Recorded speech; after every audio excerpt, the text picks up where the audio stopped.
মুসলিম মোরা ঘুমিয়ে পড়েছি,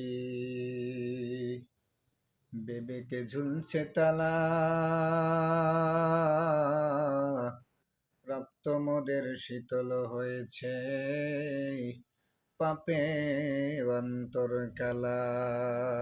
সামনেতে মোরা এগিয়েছি যত, পেছনে পড়েছি তত,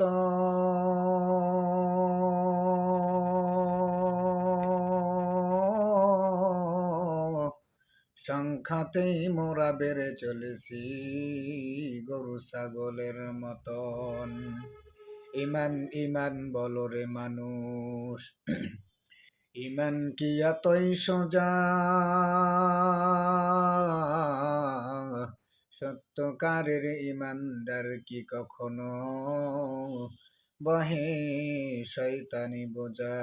কিয়ামত নৌফলক মেরাজিউ, কিয়ামত নৌফলক মেরাজিউ, আম্বিয়া আউলিয়া মুহতাজিউ।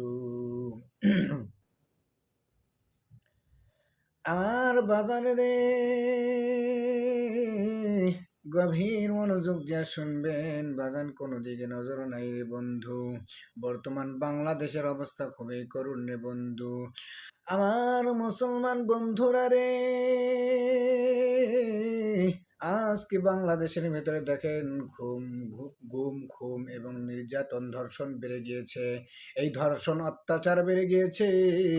আজকে যদি আমরা এইগুলোকে যদি আমরা প্রতিবাদ করতে না পারি, এই সমস্ত কিছুর বিরুদ্ধে যদি রুখে দাঁড়াতে না পারি, তাহলে যে আমরা মুসলমান, আমরা ইমানদার, এটা কিন্তু আর বেশি দিন থাকবে না। জোরে বলেন ঠিক কিনা? মুসলমান ভাইরা রে আমার, আল্লাহ রাব্বুল আলামিন কোরআনে হাকিমের ভিতরে বলেন, ইয়া আইয়ুহাল্লাযীনা আমানুত্তাকুল্লাহা হাক্কা তুকাতিহি ওয়া লা তামুতুন্না ইল্লা ওয়া আনতুম মুসলিমুন।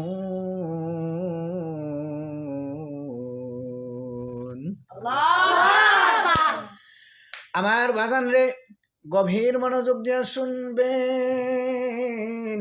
বাংলাদেশের পরিস্থিতি খুবই খারাপ। ও মুসলমান বন্ধুরা রে, আজকে দেখেন খুন চলতেছে, এরকম গুম চলতেছে, ধর্ষণ চলতেছে, নির্যাতন চলতেছে। ও বন্ধুরা রে, আজকে যদি আমরা এগুলো প্রতিবাদ করতে না পারি, আমরা যদি এদের বিরুদ্ধে রুখে দাঁড়াতে না পারি,